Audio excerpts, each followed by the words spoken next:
આ ધંધો રાગા પાડવાનો સખત ને સંઘર્ષ કરતા 13 મહિના શાંતિથી બેઠો અહીંયા.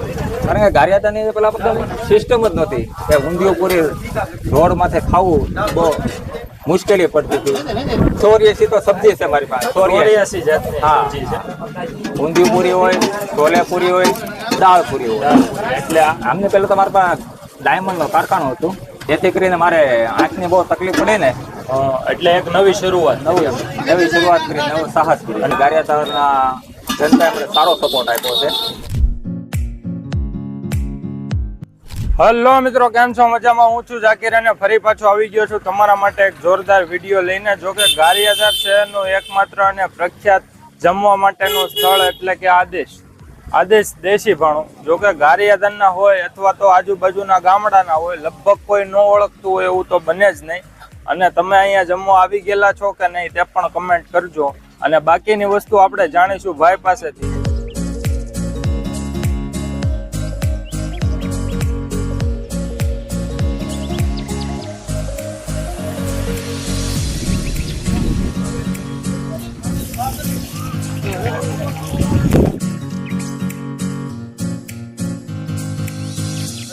હા, મજામાં. ત્યાંના પ્રોપર અહીંના જ છો? આ બપોર ગારિયાધારના છે. ગારિયાધારના. સાહેબ, આપણે જમવા માટે કેટલા સમયથી આવો? જમવા લાખોએ ચાલુ કર્યું 4 નો આવું છું અને વ્યવસ્થિત સારું બનાવે છે. સાહેબ, આપણે અહીંયા જમવા માટે કેટલા સમયથી આવો? અહીંયા હું ઘણા સમયથી આવું. કેમ છે એનું કામ? અરે એક નંબર. અહીંયા તમે શું જમવાનું પસંદ કરો? અહીંયા આપણે ઊંધિયું પૂરી, દાળ પૂરી બહુ સરસ આવે છે. સરસ આવે. કેમ છો ભાઈ? મજામાં? મજામાં. આપનું નામ જણાવજો. હરેશભાઈ ટોટા. શું ખાવાનું પસંદ કરો? ઊંધિયું પૂરી, શાક, દાળ પૂરી એક નંબર. નીતિનભાઈ મજામાં? બસ આનો ભાઈ. તો આપણે જે આદેશ દેશી ભાણું છે તેની શરૂઆત કરી અને કેટલા વર્ષ થયા છે? આજે 9મું વર્ષ ચાલે છે. એટલે બધાને બેનિફિટ સારું મળ્યું છે અને મને રિસ્પોન્સ સારો મળ્યો છે. મને યાદ આવે ત્યાં સુધી સૌથી પહેલી લારીમાં જે સારું વજન આપવાની શરૂઆત તમે કરી.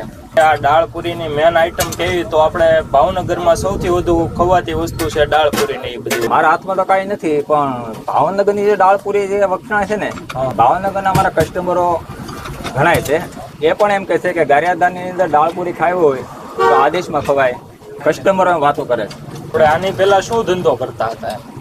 આમને પહેલા તો મારા પાસે ડાયમંડનું કારખાનું હતું, જેથી કરીને મારે આંખની બહુ તકલીફ પડે ને, એટલે એક નવી શરૂઆત કરી, નવો સાહસ કરી. અને ગારિયાધારના જનતાએ મને સારો સપોર્ટ આપ્યો છે.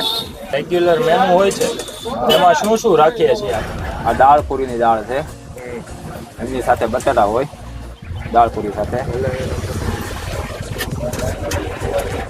એમની સાથે કોઈ તીખું ખાતા હોય તો ચટણી નાખવાની, કોઈ છોલે પૂરી ખાતા હોય તો છોલે ખવડાવવાનું. આ ઊંધિયા પૂરીમાં ઊંધિયું અમારે મેન માણસ કન્ટિન્યુઅસ. તો બપોરે તો મારે એક તો ઊંધિયું પૂરી મેન છે મારે. ઊંધિયું પૂરી? હા, ઊંધિયું પૂરી હોય, છોલે પૂરી હોય, દાળ પૂરી હોય. એટલે આ બપોરનું મેનુ છે. અને અત્યારે મારી સામે લગભગ 1:15 જેવું થયું છે ને બધી આઈટમ ખલાસ થઈ ગઈ છે. આમ એટલે ગ્રાહકી સારી છે. હા, એ તો એટલે થોડું વહેલું આવવું પડે આપણે જમવું હોય ને. તો આપણે જે ટાઈમિંગ હોય છે એ શું હોય છે? ટાઈમિંગ તો 10:30 એટલે ચાલુ થઈ જ જાય. 1 વાગે થાય, 1:30 વાગે થાય, 2 વાગે થાય. હાઈ લેવલ તો 2 વાગે. 2 વાગે તો પૂર્ણ થઈ જાય. દિવસનું જ છે કે પછી રાતમાં પણ આપણે જમવાનું છે?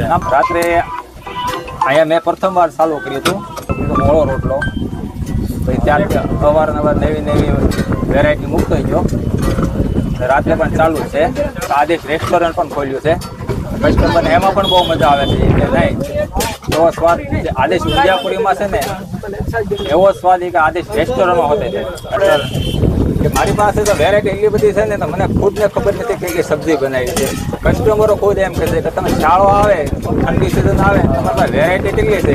84 તો સબ્જી છે મારી પાસે. 84 હા, પણ મતલબમાં 84 ન આપી શકું, કારણ કે ભાવ વધતા જાય છે અને વેરાયટી વધારે ભાવ વધે ત્યાર પ્રમાણે આ એક કસ્ટમરને જે પોસાય એવું બનાવું છું. ભાવ વધારવું તો કસ્ટમર એવી લાગે કે આ આદેશવાળા ઊંધિયાપુરી ઉપડી ગયા છે, તો એને નાખે મોંઘા થઈ ગયા છે. પછી કસ્ટમરને ગ્રાહકને ખબર ન હોય અમુક સબ્જી કેટલી મોંઘી પડતી હોય. સબ્જીને એવું બનાવો તે તમે પોતે જ બનાવો છો? ના ભાઈ સાથે મળીને કરીએ ઘરે અમે. ઊંધિયું પૂરી છે, દાળ પૂરી છે, તેની કિંમત જણાવી દો. હા, અત્યારે તો મોંઘવારી પ્રમાણે તો પૂરીના 40 રૂપિયા ભાવ છે, ફલેપુરીના 40 છે, પૂરીના 45 રૂપિયા છે, દાળ ભાતના 20 રૂપિયા. લારી ચાલુ કરી તમે કહો છો 8-9 વર્ષ થઈ ગયા, ચાલુ કરી ત્યારે તમે શું કિંમત રાખી હતી? ત્યારે તો બહુ સસ્તા હતી અને મોંઘવારી એટલી બધી નહોતી. ત્યારે તો હું ફક્ત ઓનલી ફોર 20 રૂપિયામાં દાળ પૂરી આપતો અને 30 રૂપિયામાં ઊંધિયું પૂરી આપતો. આ ધંધો રાગા પાડવાનો તો સખત ને સંઘર્ષ કરતા 13 મહિના શાંતિથી બેઠો અહીંયા. એટલે લોકોના દિલમાં લોકચાહના જાગે અને આપણો જે ટેસ્ટ હોય છે એ વસ્તુના હિસાબે ગ્રાહક આવવો જોઈએ. કારણ કે ગારિયાદાની પેલા સિસ્ટમ જ નહોતી કે ઊંધિયું પૂરી રોડ માથે ખાવું બહુ મુશ્કેલી પડતી હતી. તો આપણે જે આ બધી વેરાયટી રાખીએ ને તો મેં એવા કસ્ટમર જોયેલા છે કે ઘરે કદાચ જમવાનું બનેલું હોય ને તો ક્યારેક મન થાય ને ઘરે જમવાનું હોય તો પણ અહીંયા આવી જાય કે ના ના હા, આદેશ એ આપણે તમારી ખાવું ચોક્કસ વાત છે કે ઘરે બનેલું હોય છતાં એમ કે આદેશનું ખાવું છે. અને સાહેબ આપણે જે લગ્ન પ્રસંગના ઓર્ડર કે એવું કઈ લ્યો છો? આ ઓર્ડરો લઈએ છીએ પણ અમારે ત્યાં બનાવવા નથી જતા, અમારે ઘર બેઠા બનાવી દઈએ અને એ લોકો લઈ જાય. વ્યુઅર્સ મિત્રો છે તેને એડ્રેસ જણાવી દો. તો આપણે ગારિયાધારની અંદર આદેશ ઊંધિયાપુરી છે, બસ સ્ટેશનની સામે, પાલીતાણા રોડ, ગારિયાધાર.